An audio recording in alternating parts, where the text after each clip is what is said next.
buenas a todas, a todes. En este espacio, durante este ratito, vamos a hablar de violencias machistas. Soy Nieves Salobral, de ACAFEM, y para hablar de violencias machistas y reflexionar sobre las políticas públicas, tenemos una invitada muy especial. Las feministas que integrábamos la red de ACAFEM, estuvimos diseñando e implementando políticas transformadoras en relación a las violencias machistas durante los gobiernos del cambio y posteriormente los gobiernos que continúan, tanto fuera de las instituciones como dentro.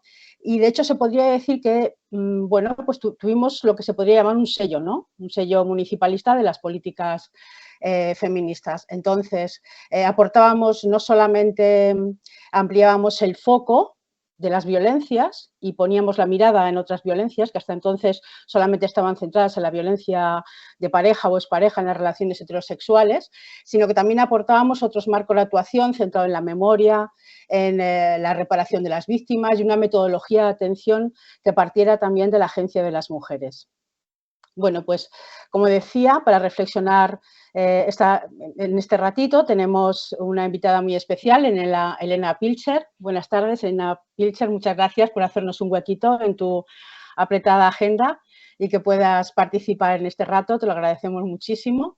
Bueno, pues presento a Elena. Elena tiene una formación de trabajo social, de antropología social y cultural, hizo el DEA en sociología jurídica, instituciones políticas y el doctorado en derechos humanos y libertades fundamentales. Tiene además una amplia trayectoria de activismo en movimientos transfeministas y feministas y participó en el ciclo del cambio en el ámbito autonómico en Aragón y además es parte de nuestra red de ACAFEM. Tiene una experiencia de trabajo también muy amplia. Ha trabajado en el ámbito de la protección, en la vivienda tutelada, en la investigación, en la formación, en la divulgación, en la asesoría parlamentaria y en las políticas públicas en el ámbito de la prevención de violencias machistas. Y actualmente trabaja como técnica de igualdad en proyectos de prevención de violencias machistas y masculinidades. Colabora en una investigación sobre la acreditación administrativa de las situaciones de violencia de género. Bueno, pues bienvenida, Elena. Hola, perdón. Muchas gracias y muchas gracias también por la invitación a este espacio de diálogo sobre las violencias machistas. Muy bien, pues si te parece empezamos. Vamos a empezar hablando del marco, digamos así, más del marco feminista, en el que, bueno, pues ahora mismo el movimiento, desde un feminismo antipunitivista, ha puesto encima de la mesa cuestiones importantes sobre el lugar y el sentido del castigo en las políticas sobre violencias machistas, bueno, pues como el posible refuerzo de penas dentro del código, pero también plantean que el castigo, bueno, pues puede reproducir la violencia, puede reforzar de alguna manera sus condiciones y, de hecho, pues parece que no está resolviendo el problema estructural que tiene la violencia. Nos surgían algunas cuestiones, entonces te las voy a lanzar. ¿Piensas que es posible un marco no punitivista en las políticas locales, municipalistas? ¿Hacia dónde pueden apuntar las medidas en este marco? Bueno, sí quería comentar que que en la trayectoria legislativa aquí en el Estado español, la principal respuesta frente a las violencias machistas y especialmente a la violencia de género ha sido desde el Código Penal. Pese a esta centralidad del Código Penal como respuesta pública ante las manifestaciones de violencia, pues presenta una serie de problemáticas que voy a comentar un poco así en general, ¿no? De alguna manera hay que tener en cuenta que el Código Penal no resuelve problemas estructurales, no tiene un carácter preventivo porque actúa una vez han ocurrido los hechos, en este caso las agresiones o violencias machistas, y también porque deja muchas situaciones de violencia afuera, ¿vale? Solo un porcentaje pequeño de las situaciones de violencia llegan a la Administración de Justicia, se llegan a denunciar y además de estas denuncias, las órdenes de protección que se conceden varían mucho en función de los partidos judiciales y juzgados, ¿no?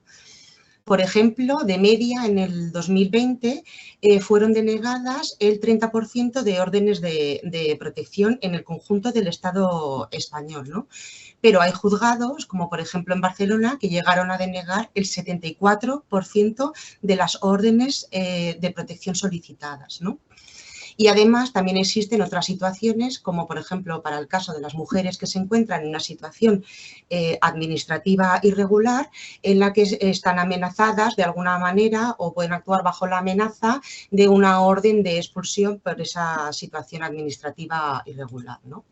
A todo esto se generan además efectos que son perversos en el uso del sistema penal como protección en esta centralidad, ¿no? Que puede generar, como es la retirada de custodias a madres que denuncian los abusos sexuales que han sido cometidos contra sus hijos, hijas e hijes por parte de sus exparejas, ¿no? O sea, como elementos así como un poco, bueno, un poco no, muy perversos. En este sentido, creo que sería más interesante, y esto lo piensan muchas mujeres dentro del movimiento feminista también, que sería, y además no solo de ahora, sino que en la propia trayectoria legislativa, ¿no? Que sería más efectivo cambiar la cultura política del ámbito judicial, es decir, cómo se interpretan los hechos y cómo se interpreta la ley, que el aumento de penas en sí mismo, ¿vale? Que además el aumento de penas puede incluso dificultar aún más la aplicación de delitos, ¿no? Por la resistencia a la aplicación. Vale. Luego también en este sentido cabe señalar que la Ley 1/2004 de medidas de protección integral contra la violencia de género, uno de los principales avances que generó fue crear un marco de protección integral que fuera más allá de la respuesta penal, ¿vale? Algo que se venía reclamando desde el movimiento feminista y también desde diferentes ámbitos profesionales que trabajaban con mujeres que habían o estaban viviendo situaciones de violencias machistas, ¿vale? Se amplió este marco de protección integral más allá de lo penal, aunque es verdad que con el límite de que el acceso a los derechos seguía muy vinculado a la interposición de denuncia penal. Vale. Otra cuestión importante de esta ley es que encomendó, esto lo hace en el artículo 19, tanto a las comunidades autónomas como a las entidades locales, la articulación de todo un sistema de lo que llaman ahí asistencia social integral, ¿vale? Es decir, de la protección social, no la judicial, sino la social, ¿vale? Integral. De manera que han sido estas, tanto las comunidades autónomas como las entidades locales, los municipios o corporaciones locales, las que han ido articulando este tipo de protección en sus territorios, ¿no? También en este sentido hay que tener en cuenta que en los reales decretos leyes que derivaron de las medidas que se adoptaron en el Pacto de Estado, ¿vale? Por un lado, se amplió la posibilidad de acreditar las situaciones de violencia más allá del Código Penal, es decir, articular mecanismos no judiciales para poder acreditar la situación de violencia y para poder acceder a derechos y prestaciones, ¿vale? Y por otro lado, que esto afecta también especialmente a las entidades locales, porque se recuperaron las competencias municipales en materia de igualdad, ¿no? Por tanto, las políticas municipales tienen un amplio margen de actuación en un ámbito no vinculado al Código Penal y no punitivo frente a las violencias machistas, ¿no? Que pueden ser tanto desde articular propuestas y políticas municipales en términos de igualdad, entendiendo que la igualdad también va a ser un mecanismo de prevención de la violencia, ¿vale? Y luego en actuaciones específicamente contra las violencias machistas, ¿no? Porque ahí entraría todo el ámbito de lo que es la detección, la asesoría, la información, el acompañamiento, la intervención social, la atención psicológica, que bueno, en algunos municipios es muy escasa, los espacios de encuentro y de alianzas comunitarias, también en formación, en inserción sociolaboral, esto también en coordinación con las comunidades autónomas para generar espacios de protección integral y luego también pues generar otro tipo de de centros en un entendimiento más amplio de las violencias machistas y patriarcales, como pueden ser los centros de asesoría, información, encuentro para la población LGTBI, centros de masculinidades plurales, también ayudas económicas o prestaciones en relación a la conciliación, ¿no? O sea, esto un poco por ver toda la amplia gama y posibilidades de actuación de las políticas municipales desde, bueno, desde un ámbito no punitivo, ¿no? Y bueno, un poco también es una cuestión estratégica que para descentralizar la respuesta del Código Penal, para poder atender a todas aquellas situaciones que hemos ido viendo también, ¿no?, que se quedaban fuera, poner el foco en los derechos económicos, sociales y culturales, para aumentar todas las posibilidades que tienen que ver con la prevención y la protección y, en su caso, recuperación integral, ¿no? Y en este tipo de políticas sociales, las políticas municipales tienen un amplio margen y recorrido. Muy bien. Pues seguimos incidiendo en las políticas de sensibilización. En los gobiernos también de 2015 y 2019 se elaboraron políticas, bueno, pues que buscaban la participación ciudadana, como podía ser Galicia en Negro, ¿no?, que implicaba así a la ciudadanía, pero también acciones de colaboración con el propio movimiento feminista para visibilizar las violencias en las fiestas populares. Incluso algunas ciudades o municipios se situaron puntos violetas o morados, ¿no?, en los recintos feriales. Entonces, bueno, pues nos surgía ahora también cuestiones como: ¿crees que fueron acertadas esas políticas? ¿Lo serían ahora? ¿Y con quién, con qué agentes serían más o menos adecuadas esas políticas?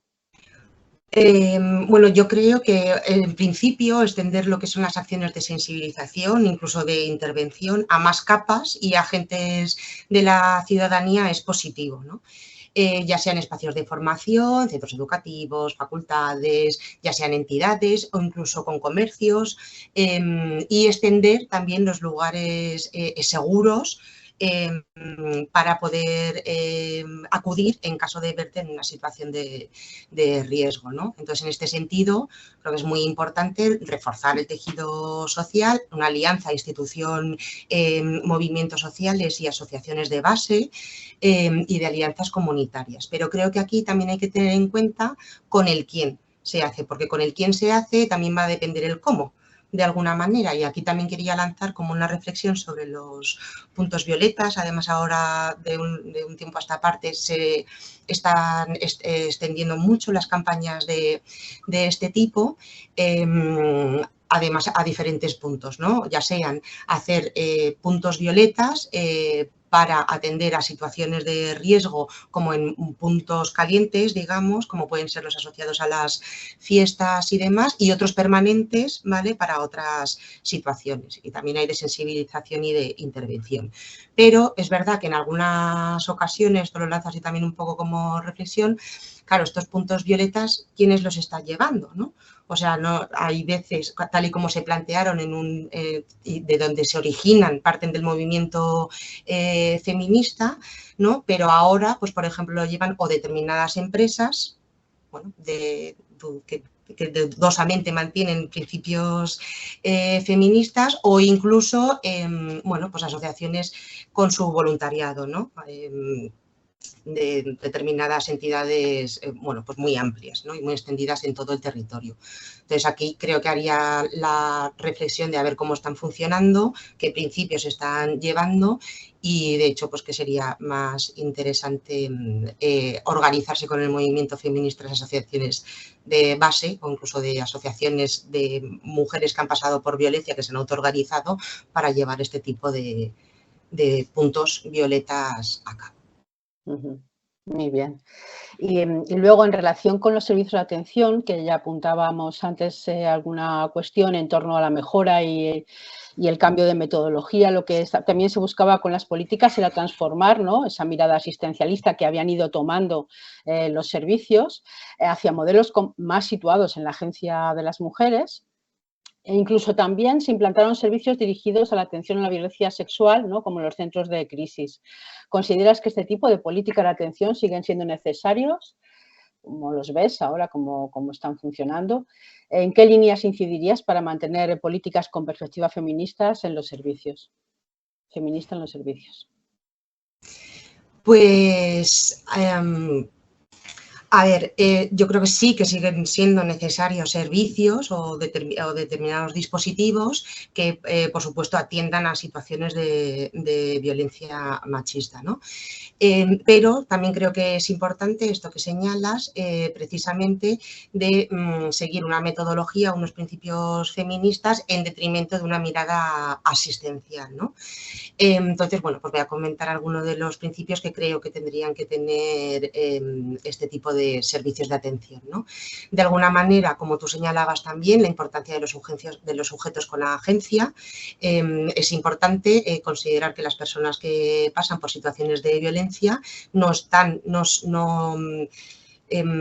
encuadran en un molde de víctima, exactamente de sujetos pasivos, que no tienen ningún tipo de capacidad ni de reacción ni de decisión. Es importante entender que son sujetos de derechos, por supuesto, que son sujetos con agencia y que tienen una capacidad de cambio también y de transformación, ¿no?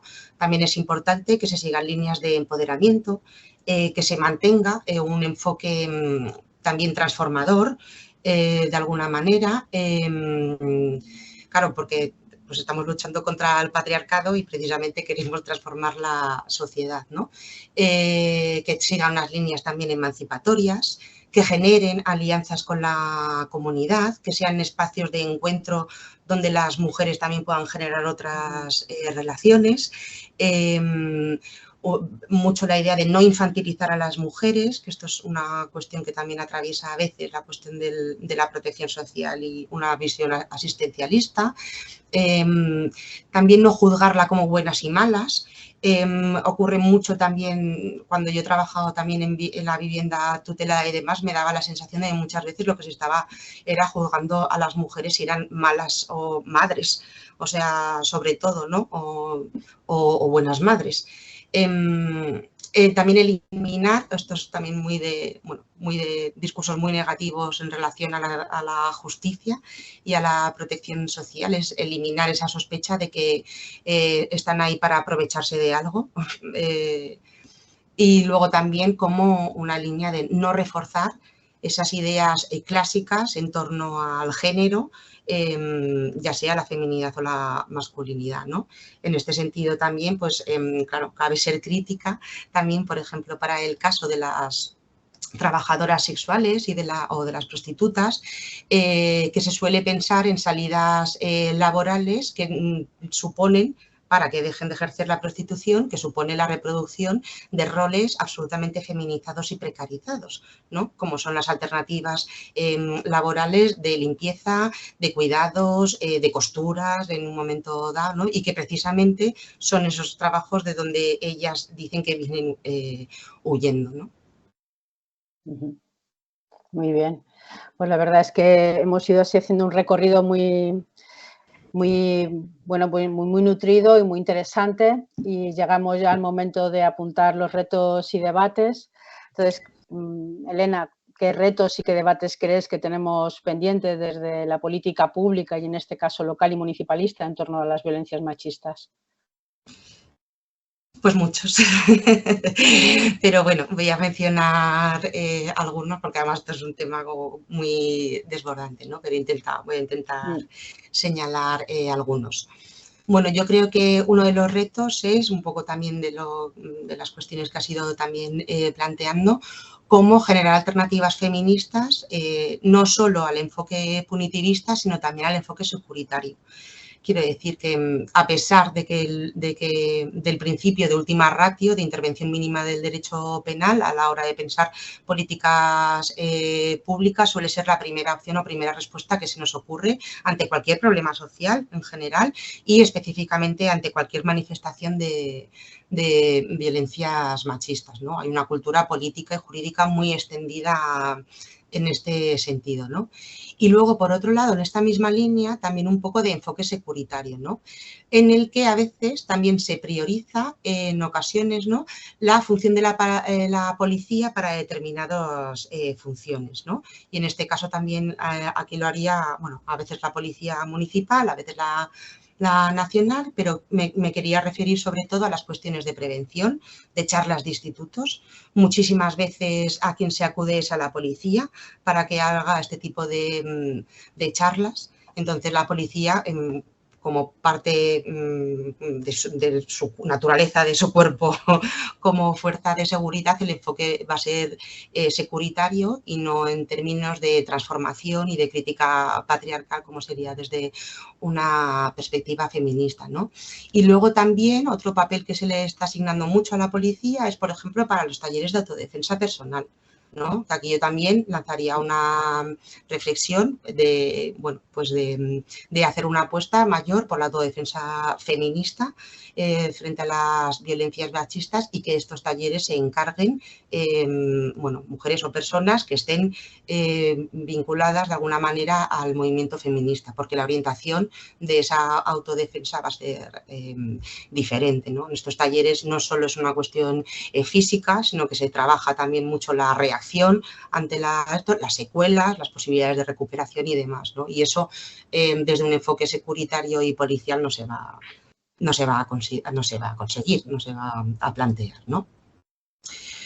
Por otro lado, otro reto y de alguna manera debate, pero bueno, un poco que quería traer aquí esta problematización es un poco la cuestión de las miradas biologicistas o esencialistas, ¿no? De alguna manera esto es, por decirlo así en sencillo, ¿no? Que esto es la consideración de las cosas son así por naturaleza, o sea, no pueden cambiar, son así, o sea, como si estuvieran antes de que ocurrieran preestablecidas como tienen que ser, ¿no? Por una cuestión natural. Aplicado al sistema sexo-género es considerar que hay hombres y mujeres, que es una concepción absolutamente binaria de la cuestión del sexo-género, y que las diferencias entre géneros lo son por una cuestión natural, ¿vale? Y no tanto como una construcción social, ¿vale? Y esto también es aplicable a los procesos de racialización, ¿no? Entonces, esta cuestión del esencialismo, que, claro, este riesgo de pensar que las cosas son así por naturaleza, deja poco espacio para la resistencia, deja poco espacio para la transgresión y deja poco espacio para la transformación, ¿vale? Y entonces, por problematizar esta cuestión en concreto en relación a las violencias machistas, bueno, está por un lado el problema de fijar categorías. Esto es una cuestión que está muy reforzada en el Código Penal, aunque no solo, ¿vale? Porque es verdad que el Código Penal reproduce y produce categorías patriarcales de género. Claro, el Código entiende, ¿vale? Así lo ha establecido, que la violencia de género se da de hombres a mujeres. Entonces establece que los hombres agreden, ejercen violencia, ¿vale? Y las mujeres son víctimas. Eso siempre, quiero decir, así como una consideración binaria del mundo, ¿no? Entonces, en este binomio a los hombres se les castiga y a las mujeres se las tutela, ¿vale? Se las protege a través de una forma de protección, bueno, de forma tutelada. Pero para que las mujeres sean consideradas víctimas, deben cumplir con una serie de condiciones y parámetros, ¿vale? Entonces, que se aproxima a ser mujeres víctimas pasivas, atemorizadas, apocadas, sin ningún tipo de capacidad de acción, ¿no? Se construye ahí es donde construye y no solo reproduce, como una suerte de ideal de víctima perfecta. O sea, esto quiere decir que en este caso las mujeres tenemos que comportarnos de una determinada manera, como se espera, y que nuestra credibilidad se va a ver cuestionada y también la consideración de víctima para acceder a derechos o a protección si no respondemos a esos parámetros establecidos, ¿no? Entonces, por ejemplos, ¿no? que he escuchado y algunas nos van a resultar familiares a todos y todes, ¿no? Que es, bueno, pues por ejemplo, si tú denuncias que has sido agredida por tu pareja o tu expareja y vas al juzgado, pues como te vean sonreír, o sea, pues van a decir, ¿y esta mujer qué haces? O sea, ¿cómo puede una víctima, vamos, trazar una sonrisa en su vida, ¿no? O, por ejemplo, que una prostituta o una trabajadora sexual denuncie haber sido agredida sexualmente, porque es fácil que te digan que por sus comportamientos se lo haya buscado ella, ¿no?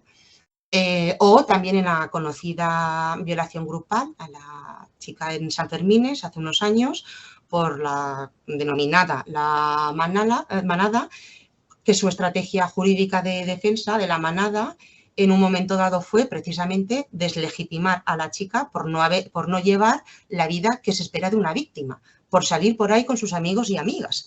O sea, que se estaba esperando de ella, que estuviera súper traumatizada, inmovilizada absolutamente en su casa sin poder hacer absolutamente nada, ¿no? Bueno, o sea, cuando nos ocurren cosas también tenemos que intentar recuperarnos y salir de ahí, ¿no? Bueno, en resumen, esto es una fijación de categorías muy cerradas que en el caso de las víctimas desprotege clarísimamente las transgresiones, ¿no?, que se puedan generar. Por otro lado, y más en relación con la sexualidad o sexualidades, también hay ciertos discursos feministas que ahora, bueno, pues están bastante ahí, que prácticamente consideran que toda relación sexual heterosexual es una violación. Esto es muy problemático, o sea, porque considera determinadas prácticas sexuales que sean válidas, digamos, una variedad muy estrecha, o sea, de posibilidades de prácticas sexuales, ¿no? Y de hecho, especialmente para las mujeres, además, con todos los estereotipos que hay al respecto, ¿no? Claro, de lo que se espera que corresponda a su género.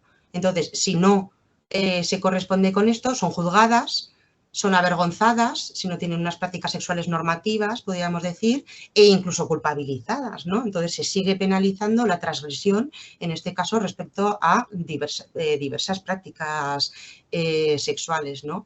Esto es un poco la duda, como que si la violencia de alguna manera come todo el marco de la sexualidad, ¿dónde queda la sexualidad? Y por supuesto, ¿dónde queda el deseo, ¿no? Entonces, en este sentido, creo que son planteamientos muy, muy problemáticos, ¿no?, de este esencialismo.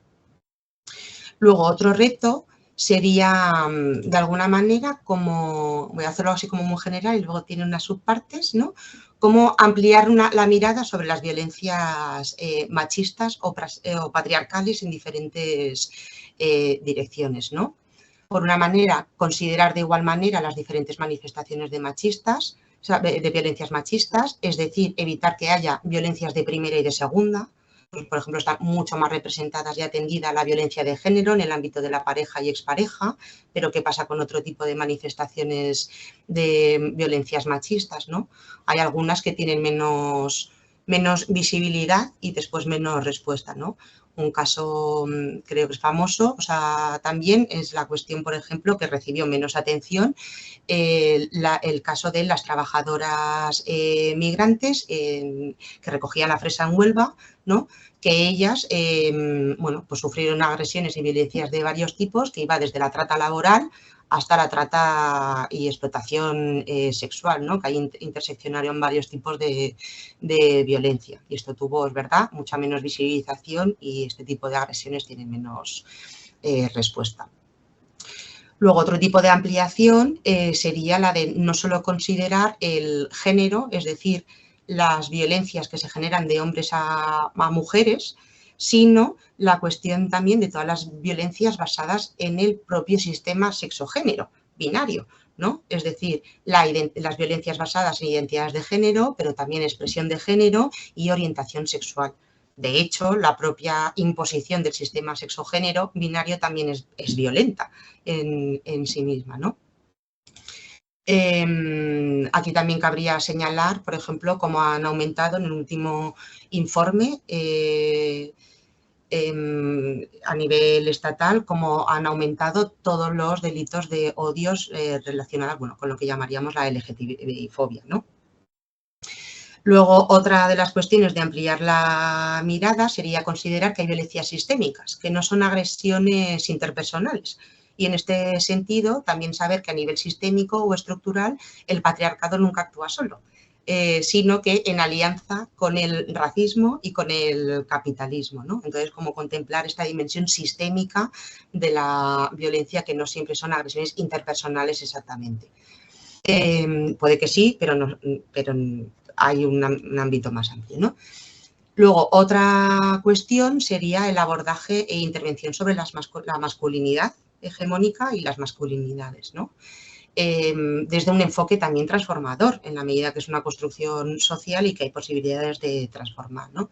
En este sentido, yo creo que es interesante una cuestión que apunta Rita Segato en relación a las agresiones sexuales. Ella ha estudiado mucho, ha hecho mucho trabajo de campo en cárceles con agresores sexuales y que entiende, además de esta experiencia, que la violencia no es solo un ejercicio de control y subordinación de las mujeres, sino que es muy importante también que es una forma de expresión de masculinidades entre iguales, es decir, entre hombres, ¿vale? Porque en realidad son los hombres los que se vigilan más entre sí la propia masculinidad hegemónica, ¿vale? Entonces, en este sentido, creo que sería importante dirigir esfuerzos a desmontar toda la masculinidad hegemónica, que es permisiva con la violencia, incluso la promueve, y de hecho a promover y a posibilitar otras formas de vivir la masculinidad, ¿no? Que sean de forma también más igualitarias, ¿no? Y ampliar las formas de identificación, en realidad en general, posibles con el género y en concreto con la masculinidad. No tanto generar modelos cerrados alternativos de masculinidad, sino de ampliar las posibilidades de identificarse con la masculinidad o, en determinados casos, porque la masculinidad no es patrimonio tampoco de los hombres, pero también las posibilidades de ser hombre o hombres, ¿no? Luego, otro reto, que yo creo que este también es muy importante, es una paradoja, es como una pugna, un conflicto en realidad y luego también una paradoja, ¿no?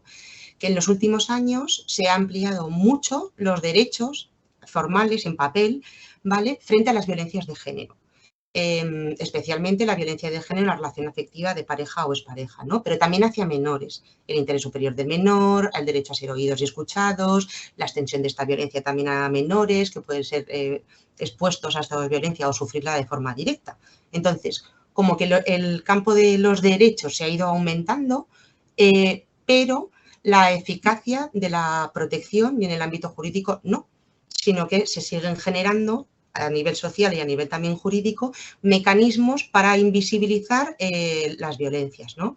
O sea, a nivel discursivo ya vemos muy a menudo también, bueno, pues una negación de que este tipo de violencia pues no tiene género, se invisibiliza o cuestiones como empezar ya en el argumentario jurídico de las sentencias a hablar de conflictividad alta, en vez de hablar de violencia basada en el género, o cuestiones, bueno, pues eso, de mucha invisibilización cuando en las custodias compartidas se prioriza que los menores y les menores, aunque hayan sufrido agresiones o abusos sexuales por parte de sus padres, se piense que lo mejor es que sigan estando con ellos, o sea, independientemente de lo que les hayan hecho, ¿no? Sino que para el desarrollo del menor tiene que estar con su figura paterna, aunque le genere violencia y daños, ¿no? Entonces, todos estos se ha generado, es como ocurre todo a la vez, ¿no? Avance en derechos y a la vez en mecanismos de invisibilización, ¿no?